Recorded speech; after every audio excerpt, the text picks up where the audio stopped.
Hello everyone, welcome to English. Modify your home for powerful stories, life-changing lessons, and smart strategies that help you to speak English fluently and confidently.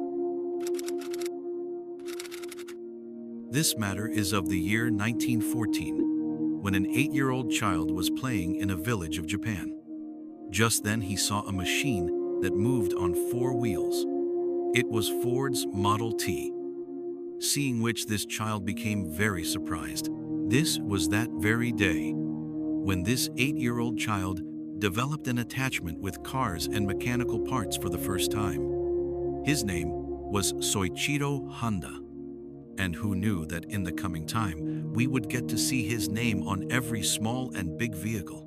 In 1906, near Japan's Mount Fuji, Honda was born in a small village.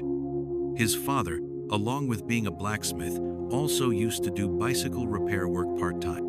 Honda's 5 siblings had already died one by one due to different illnesses. Therefore, his parents had quite a lot of hopes from this child, but he had no attachment to studies.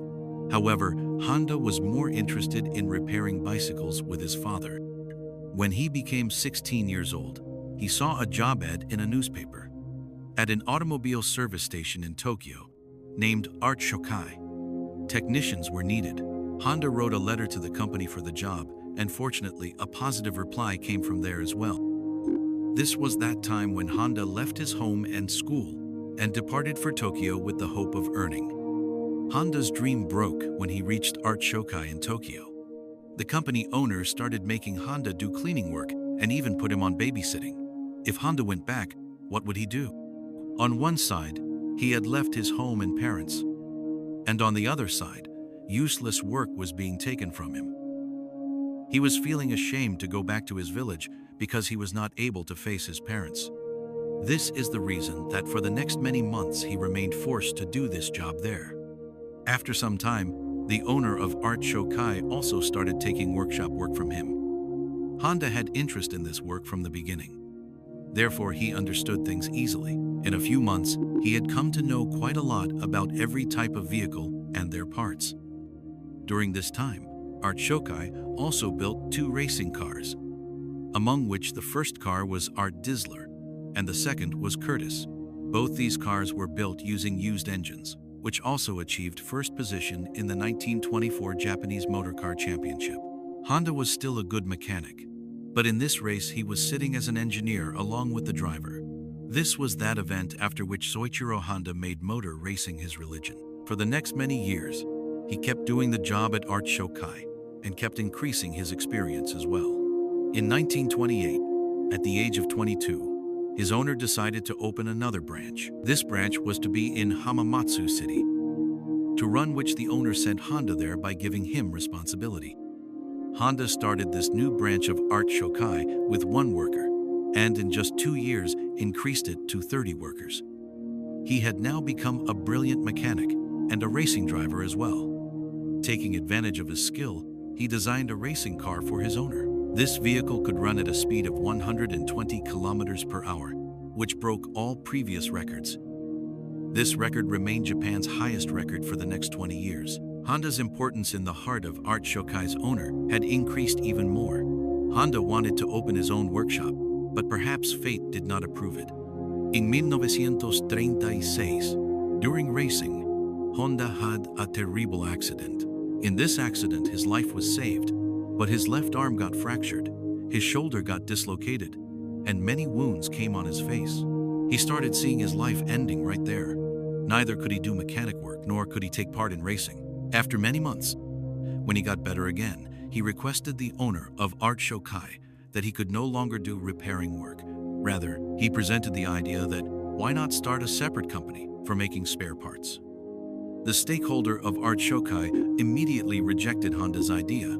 They were already getting profit and did not want to take any new risk. On this, Honda himself decided that he would open the parts manufacturing company alone. In 1936, at the age of 30, he opened Tokai Seiki Heavy Industry together with his friend and made his friend Katsuji Kawato its president. He had opened the company, but Honda had no investment to run it. During the day he worked for Art Shokai, while at night he himself tried to make engine pistons for his new company. For the next many months, he kept following this same routine, but he did not get any success. Instead, he had become weak by continuously working shifts. One failure after another was blocking his path. Then he took admission in a university to gain expertise in metallurgy. In 1939, after 3 years of continuous hard work, he finally succeeded in making a piston. Now he left the job and got fully involved in making pistons. But he did not even know that there were still many flaws in the piston he had made. When he offered his pistons to Toyota Company, Toyota rejected 47 designs out of 50. This news fell on Honda like lightning, because now he had no way back. He started touring all over Japan to understand the requirements of different companies. He went to different factories and met manufacturers. For the next many years, he spent time understanding the market, and after that, Honda once again made pistons. This time, these pistons passed the quality control of all companies. He started getting orders rapidly, and once again, Honda began to see his dreams being fulfilled. To complete the orders, his company also hired 2,000 workers. Honda's happiness was a guest of only a few months. Who knew that in 1939, Japan would jump into World War II? The government took many Japanese companies under its control, among which Soichiro Honda's company was also included. Honda was downgraded and made the senior managing director of his company. Things became even worse when the company's workers were sent to military service. The next 3 years passed in extremely difficult conditions. But in 1944, an incident happened which completely poured water on Honda's hopes. During an air raid, a missile directly hit Honda's factory. The conditions of the entire country were becoming worse and worse. Japan was appearing to be losing the war. Then, in 1945, 2 nuclear attacks happened which broke Japan's back completely. After that, Japan surrendered in front of the Americans. The war had ended, but Honda had lost everything. He sold his company to Toyota for 450,000 yen and once again sat unemployed. These conditions were not only with Honda, rather, the entire Japan was passing through severe crisis. The economy was melting down. There was severe shortage of food and drink. Inflation had broken everyone's back. Public transport had almost ended because petrol had also become rare in Japan. During this time, Honda got a small engine of the Japanese Imperial Army, which was used to run wireless radios.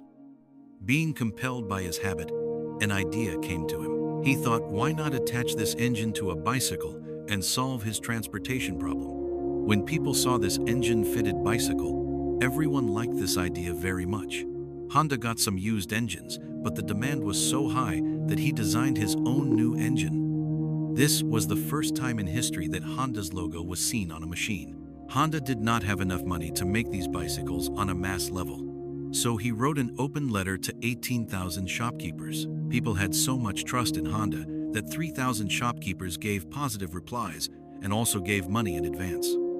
In the next 3 years, Honda made a motorcycle that fulfilled the market's requirements. It was launched with the name Super Cub, which created a sensation in the market as soon as it arrived. This model was so successful that in 1958, it even left Triumph and Harley-Davidson behind in sales in America. Because Honda was very fond of racing, he decided to make racing bikes. He would go to different bike races and keep noting new features from the winning bikes. For him, these races became a great marketing tool for the manufacturing company. In a few years, Honda's first racing bike was launched, which achieved first position in the 1962 International Racing Competition. This race made Honda's name famous all over the world. In 1960, Honda had become the world's largest motorcycle manufacturing company, and by 1968, it had sold 10 million units. After spending 62 years of his life, Soichiro Honda had finally achieved success, but the dream he had been seeing since childhood was still not fulfilled. He also wanted to go into car manufacturing. Many people stopped him, but he did not listen to anyone. At that time in Japan, companies like Nissan and Toyota were already present, and making a new place was very difficult. Honda launched its first pickup truck, T360, which failed. After that, he launched the sports car S500, of which only 1,300 units were booked. After many years of hard work and dozens of designs being rejected, finally, in 1972, Honda Civic was launched. This is that vehicle whose new models are famous all over the world even today. In 1980, Honda Motor was Japan's third largest manufacturing company, and in just 10 years, it became the world's third largest company. Today, we see Honda's name on cars, motorcycles, boat engines, plane engines, and dozens of power tools. The very next year, after the launch of Civic in 1973, Soichiro Honda retired from the company. And then in August 1991, this journey of his life came to an end forever. Many thanks for your love-filled comments. We will meet again in the next magnificent video.